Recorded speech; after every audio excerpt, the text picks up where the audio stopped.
Buongiorno a tutti, sono il professor Antonello, direttore della Scuola di Specialità in Chirurgia Vascolare, responsabile all'interno dell'azienda ospedaliera di Padova della chirurgia endovascolare e lavoro all'interno della chirurgia vascolare del professor Grego. Oggi parleremo di un tema molto importante, un tema che a noi sta molto a cuore e di questo devo ringraziare sia la Fondazione Onda che ovviamente l'azienda ospedaliera che ce ne dà l'opportunità. E questo tema è la stenosi carotidea asintomatica. Perché è un tema importante? Ma innanzitutto capiamo che cos'è la carotide. Allora, la carotide è quella grossa arteria che decorre sul collo e che grosso modo a livello qui del terzo superiore del collo, proprio in questo punto qua, nel 95% delle persone si biforca da due arterie, una che porta il sangue ai muscoli della faccia e una che porta il sangue al cervello. Qualche volta cosa può succedere? Può succedere che se c'è un paziente con una malattia aterosclerotica o familiarità può sviluppare a quel livello là un restringimento.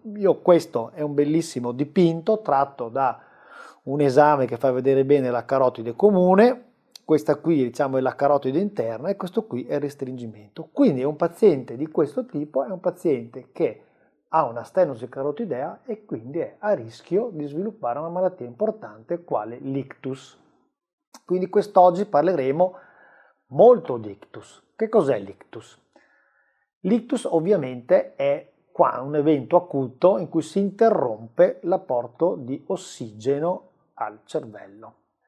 L'ictus è la terza causa di morte nel mondo occidentale ed è la terza causa di morte anche in Italia. Al di là di questo dato, che è molto importante e ha un'incidenza circa di, fate conto, 150.000 casi all'anno e si è visto una proiezione nel 2035, questo numero di casi è in aumento. L'ictus ischemico, l'ictus al cervello, è la prima causa di invalidità nel mondo. Circa l'80-70% dei pazienti, grazie a tutta una serie di percorsi molto innovativi che ci sono in Italia e anche nella regione Veneto, si salva dall'evento acuto ictus, salva la vita, ma un 70% rimane invalido. E adesso circa è stata fatta una stima qualche anno fa che in Italia abbiamo fate conto, 1 milione circa di pazienti invalidi come esito di un ictus. Quindi questo comporta spesa, questo comporta ausili, questo comporta assistenza, quindi caregiver, che possono essere i familiari o anche personale che purtroppo devono essere pagate come badanti, quindi ha un impatto sociale non solo per chi purtroppo ha avuto l'ictus, ma un impatto molto forte anche su tutto il tessuto familiare circostante. Dobbiamo fare qualcosa di prevenzione, quindi prevenire è assolutamente la cosa migliore. Allora, in che modo noi possiamo prevenire, cosa possiamo fare per questa stenosi carotidea? Allora, la carotide si ammala sempre qua sul collo, e questa è stata la grossa rivoluzione degli anni 60, perché capite che se si ammala qua chirurgicamente è aggredibile, si ammala perché si forma una placca aterosclerotica.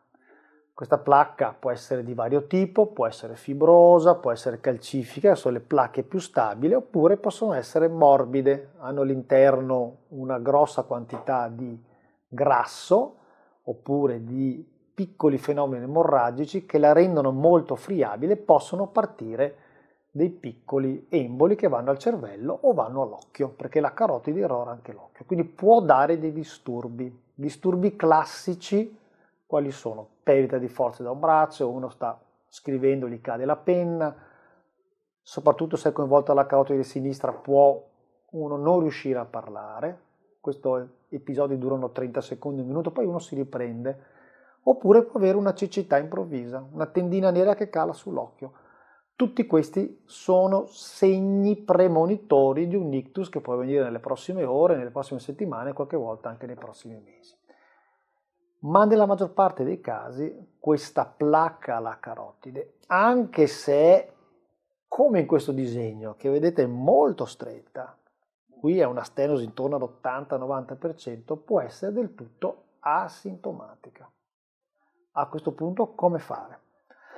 La prima cosa da fare ovviamente è capire se c'è bisogno o meno di fare un'indagine. Bisogna fare un'indagine. Non voglio dire che è un'indagine che va fatta a tutti, però si può fare un'indagine non invasiva, quale l'ecografia, o meglio l'ecocolor Doppler carotideo, che fa vedere esattamente se c'è o meno una placca alla carotide. Quando va fatto l'esame? Io devo dire, sopra i 60 anni, tutti i pazienti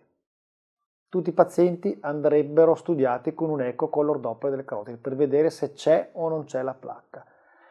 Tra i 50 e i 60 i cosiddetti pazienti a rischio. Quali sono i pazienti a rischio? I fattori di rischio sono divisi in immodificabili e sono l'età, picco di incidenza di ictus è dopo i 65 anni, quindi dopo i 60 anni diciamo, uno incomincia a essere a rischio, il sesso, sono prevalentemente coinvolti i maschi, e una familiarità. Se uno ha la mamma, il papà, il nonno che ha avuto un ictus, ovviamente è a rischio. Quindi queste tre caratteristiche non sono modificabili.